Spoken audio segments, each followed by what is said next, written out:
નમસ્કાર, news city ગુજરાતીમાં આપનું સ્વાગત છે અને આપની સાથે હું છું મિત્તલ ખાણીયા। મહત્વના સમાચારો પર નજર કરીએ તો અસહ્ય ગરમીના કારણે પાર્લર પર ઉભેલો યુવક ઢળી પડ્યો। પાણીની બોટલ લેવા પહોંચેલો યુવક અચાનક જ બેભાન થઈ ગયો હતો। મહેસાણાના કડીમાં એક પાન પાર્લર પર આ ઘટના બની છે। એક યુવક બાઇક લઈ અને પાણીની બોટલ લેવા માટે આવ્યો હતો। પાર્લર સંચાલક પાણીની બોટલ લઈ અને આપે તે પહેલા જ આ યુવક નીચે પડી ગયો। સ્થાનિક લોકો યુવકને પાણી છાંટતા 15 થી 20 મિનિટમાં તબિયત સ્વસ્થ થઈ ગઈ હતી।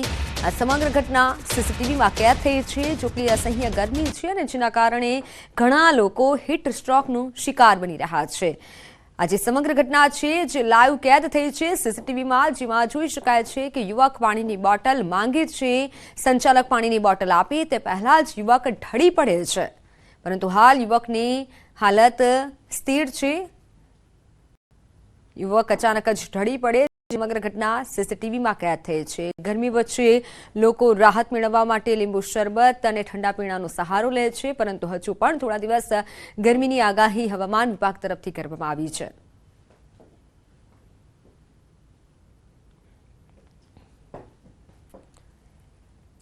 તો વાત હવે અગ્નિકાંડમાં ન્યાય આપોની।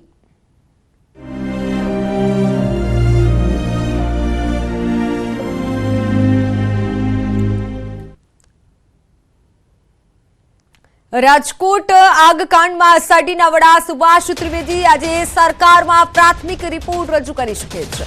રાજકોટ આગકાંડમાં 25 થી 30 જેટલા અધિકારીની પૂછપરછ કરાઈ। રાજકોટના સર્કિટ હાઉસ ખાતે સુભાષ ત્રિવેદી પહોંચ્યા હતા। રાજકોટના નવા પોલીસ કમિશનર બ્રજેશ શાહ પણ સર્કિટ હાઉસ ખાતે ઉપસ્થિત રહ્યા હતા। ત્યારે પ્રાથમિક રિપોર્ટ સરકારમાં સોંપી શકે છે। 25 થી 30 અધિકારીઓની પણ પૂછપરછ થઈ છે અને આ કેસમાં એસઆઈટી પ્રાથમિક રિપોર્ટ હવે સોંપી શકે છે। આ કેસમાં એસઆઈટીની એક રચના કરવામાં આવી, એક ટીમ બનાવવામાં આવી। ટીમે તપાસ કરી છે અને હવે સરકારમાં રિપોર્ટ સોંપાશે। જે લાઈવ દ્રશ્યો કેમેરામાં કેદ થયા કે કઈ રીતે આ આગ લાગી, તો વેલ્ડિંગના એક તણખાના કારણે આગ લાગી હતી। તે સમગ્ર રિપોર્ટ જે તૈયાર કરાયો છે તે આજે સરકારમાં સોંપાઈ શકે છે। 32 જેટલા લોકોના મોત નીપજ્યા છે આ ઘટનામાં, જેના કારણે લોકોમાં પણ એટલો જ રોષ છે। એટલે જલ્દીથી જલ્દી આરોપીઓને કડકમાં કડક સજા કરવામાં આવે તેવી માંગ લોકો કરી રહ્યા છે।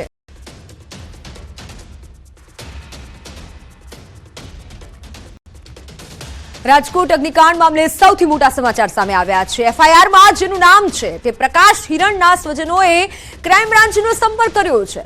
48 કલાક બાદ પણ પ્રકાશનો કોઈ જ સંપર્ક ન થતા સ્વજનો પહોંચ્યા હતા પોલીસ પાસે। સ્વજનોને શંકા ગઈ કે ટીઆરપી ગેમ ઝોનનો ભાગીદાર પ્રકાશ હિરણ આ ઘટનામાં ભોગ બન્યો છે। પ્રકાશના પરિવારજનોએ ડીએનએ સેમ્પલ પણ નથી આપેલા અને હાલ પરિવાર ક્રાઇમ બ્રાન્ચના સહારે પહોંચ્યો છે।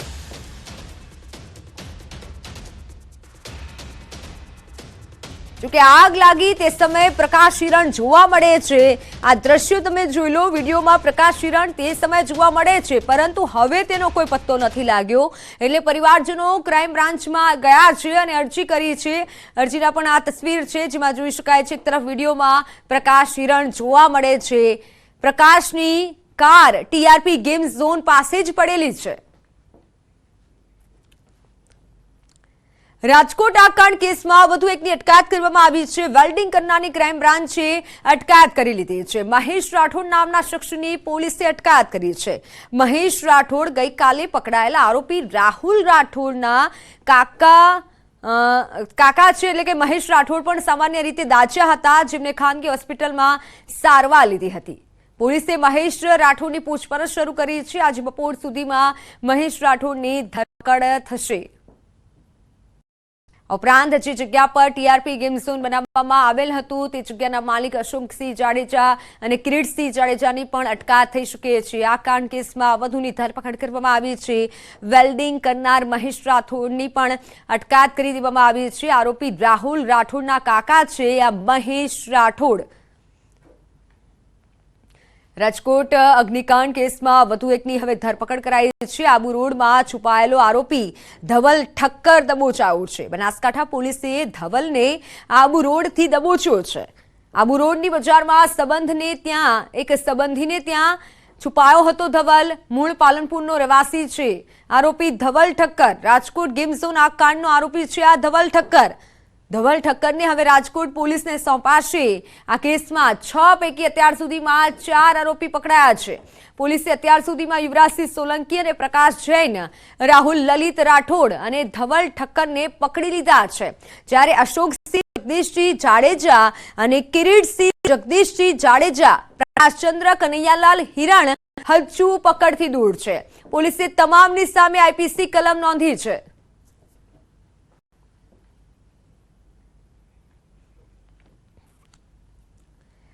રાજકોટ પૂર્વ સીપી રાજુ ભાર્ગવના ફોટો સોશિયલ મીડિયામાં વાયરલ થયા છે। ગેમ ઝોનમાં પૂર્વ સીપી ગયા હતા તેવા ફોટો અત્યારે સામે આવ્યા છે। અગાઉ ગેમ ઝોનમાં રાજુ ભાર્ગવે પણ મજા માણી હતી। સોશિયલ મીડિયામાં રાજુ ભાર્ગવના ફોટો વાયરલ થતા રાજકોટના એક પણ ગેમ ઝોનને ફાયર સહિતના વિભાગની મંજૂરી નથી અને તેમ છતાં રાજુ ભાર્ગવ કઈ રીતે ગયા હતા, જે દ્રશ્યમાં તમે જોઈ રહ્યા છો, આ ફોટો અત્યારે સોશિયલ મીડિયામાં વાયરલ થઈ રહ્યા છે કે રાજુ ભાર્ગવ પણ આ ગેમ ઝોનમાં એક સમય ગયા હતા અને મજા માણી હતી। રાજુ ભાર્ગવ સાથે ક્રાઇમ બ્રાન્ચના ભૂતપૂર્વ પીઆઈ યુવરાજસિંહ જાડેજા પણ નજરે પડી રહ્યા છે। આખરે ક્યારે અને ક્યાં ગેમ ઝોનમાં ગોકાર્ટ સહિતની એક્ટિવિટીમાં ભાગ લેવા રાજુ ભાર્ગવ પહોંચ્યા હતા તે અંગે સવાલો ઉઠી રહ્યા છે।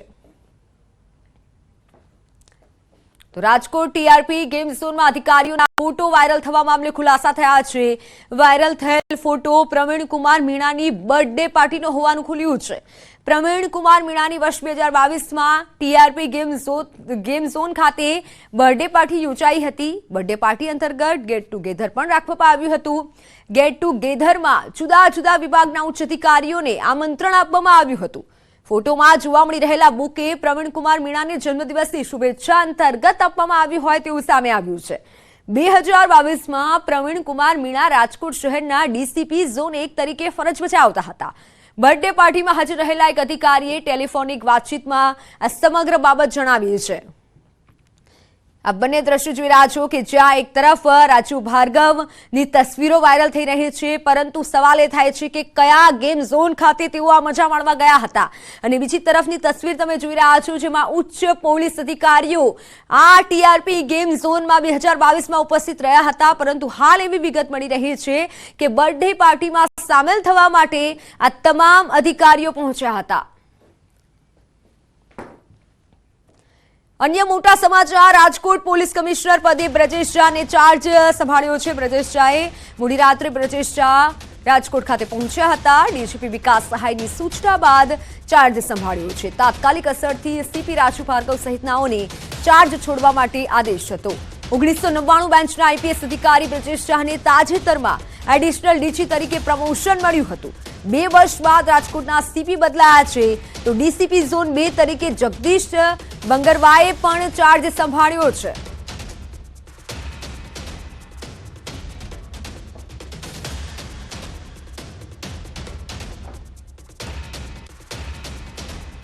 રાજકોટ ટીઆરપી ગેમ ઝોન અગ્નિકાંડનો મામલો, આજે ઘટનાના 3જા દિવસ સુધીમાં 11 મૃતદેહો પરિવારજનોને સોંપવામાં આવ્યા છે। પરા પીપળિયા ગામના જયંત ઉર્ફે જય અનિલભાઈ ઘોરેચાનું પણ મોત નીપજ્યું છે। રૈયા ગામ સ્મશાન ખાતે અંતિમ વિધિ કરવામાં આવી। મૃતક જય ઘોરેચાના પિતા અનિલભાઈ ઘોરેચાનું પણ થોડા મહિના પહેલા જ મોત થયું હતું। જય ઘોરેચા ધ્રોલ તાલુકાના જાઈવા ગામના મિત્રો સાથે ટીઆરપી ગેમ ઝોનમાં રમતગમત માટે ગયા હતા। ગેમ ઝોનની આગ તેમને ભરખી ગઈ। ફરી આવી ઘટના ન બને એ માટે પરિવારનો માળો ન વિખાય, એના માટે આરોપીને સખતમાં સખત આકરા પાણીએ સજા મળે એવી સરકાર પાસે વિનંતી છે કે જે જગ્યાએ આવો બનાવ બનેલ છે એ જગ્યા સરકારે હસ્તગત કરી લેવી જોઈએ, અને એ જગ્યા ઉપર આવા ભવિષ્યની અંદર કોઈ પણ પ્રકારના મોત ઝોન ન બને, ડેડ ઝોન ન બને, એ અંગે સરકારે પગલાં લેવા જોઈએ એવી આપ સૌના માધ્યમથી વિનંતી કરીએ છીએ અમારા પરિવાર વતી। તો રાજકોટ ભાજપના ઉમેદવાર પરસોત્તમ રૂપાલા મુદ્દે નારાજગી છે। રાજકોટ પર ઘાત આવી અને તે સમયે પણ રૂપાલા ચૂંટણી પ્રચારમાં વ્યસ્ત છે। એક દિવસ માટે રાજકોટ આવી પશ્ચિમ બંગાળ પરત ગયા હોવાની માહિતી છે। સોશિયલ મીડિયામાં રૂપાલા સામે ટીકા શરૂ થઈ છે। પીડિતોના પરિવારે પણ કહ્યું છે કે અમારા સમાજના મત માંગવા આવ્યા હતા, પરંતુ હવે ક્યાંય પણ દેખાતા નથી। રૂપાલા સાહેબ નો જ આવે ને, રૂપાલા સાહેબ હવે પૂરું થઈ ગયું, ટિકિટ પડી ગઈ. સમજાણું? રૂપાલા સાહેબ એક જ વસ્તુ હતું કે મારી મીટિંગમાં આવો. આજે અમારો સમાજ એને ફૂલ સપોર્ટમાં હતો. આજે એક પણ અધિકારી કોઈ આવી નથી બેઠો. એટલો સમાજ અહીંયા ગમે બધા ટોટલી બધા સમાજ અહીંયા હાજર છે. કોઈ આવી નથી બેઠો કે ભાઈ તમને લોકોને શું થયું. 10 મિનિટ આટો મારીને આવીને હોયો જઈએ. આ કોઈ નાનો સૂનો નથી. આજ 50, 70 ના જીવ ગુમાવ્યા છો. આજ તમે એમ કહો કે સ્ત્રી ભ્રૂણ હત્યા અટકાવો. 3 મહિનાનું બાળક પેટમાં હોય એને તમે એમ હત્યા કહો છો. અને આટલો બધો કાંડ થઈ ગયો અને તમે શું ગણો? રમત ગણો હો? રાજકોટ અગ્નિકાંડની ઘટના બાદ સુરત જિલ્લા શિક્ષણ અધિકારી પણ ઘોર નિંદ્રામાં જાગ્યા છે. શહેરની તમામ શાળાના આચાર્યને ફાયર સેફટીના સાધનો માટે કડક સૂચના અપાઈ છે. આ ઉપરાંત શાળામાં લગાવવામાં આવેલા ફાયરના સાધનો, એન્ટ્રી અને એક્ઝિટ તથા ફાયર એનઓસીની વિગતો મંગાવાઈ છે. તપાસ હાથ ધરાઈ છે. તમામ શાળાઓએ સ્કૂલ સેફટી પોલિસી 2016 અંતર્ગત તમામ નિયમોનું પાલન કરવાનું રહેશે તેવા પણ આદેશ કરાયા છે. રાજકોટની ઘટના બાદ જિલ્લા શિક્ષણ અધિકારી જાગ્યા છે. એટલે શું શહેરની સ્કૂલોમાં પણ મોટી દુર્ઘટનાની રાહ જોવાઈ રહી હતી?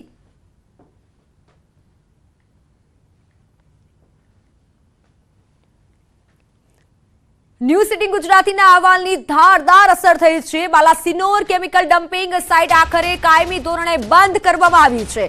મહીસાગર જિલ્લામાં ચાલતી Maurya enviro project dumping site બંધ થઈ છે.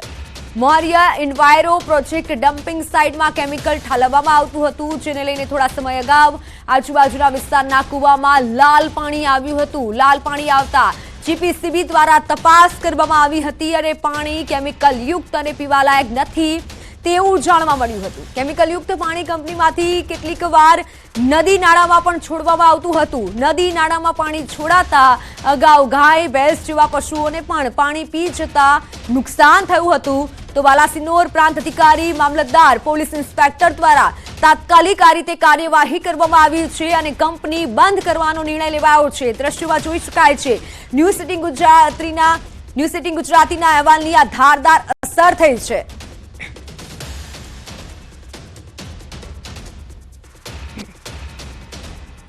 મહીસાગર જિલ્લાના બાલાસિનોર તાલુકામાં જમિયતપુરા ગામ છે. ત્યાં એક ડમ્પિંગ સાઇટ આવેલી છે જ્યાં કેમિકલ ઠાલવવામાં આવતું હતું.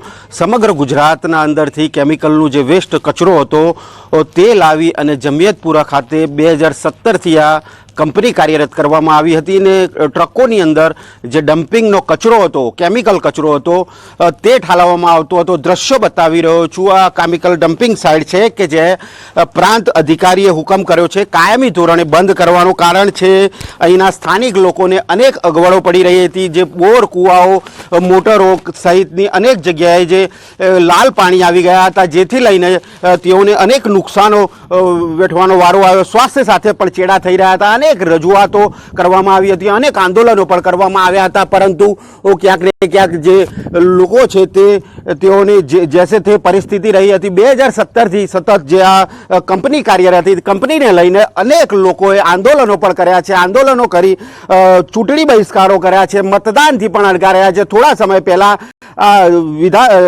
લોકસભાની ચૂંટણી હતી તેમાં પણ મતદાન નથી કર્યું.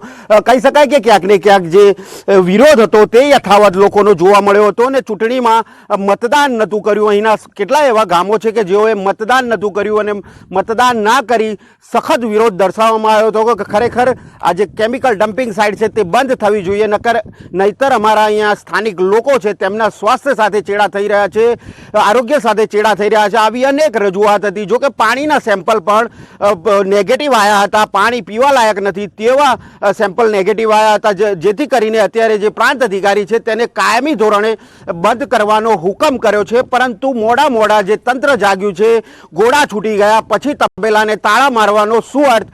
કહી શકાય કે ક્યાંક ને ક્યાંક અત્યારે જે તટ છે પાણીના તેની અંદર લાલ પાણી ઘૂસી ગયું છે. ત્યારે હવે કેવા પ્રકારની તપાસ કરી આ લોકોના આરોગ્ય સાથે કેવા ચેડા થતા અટકાવવામાં આવે છે તે જોવું રહ્યું. મિતેશ ભાટિયા, ન્યૂઝ 18 ગુજરાતી, મહીસાગર. તો હાલ સમાચારોમાં સમય થયો છે વિરામનો.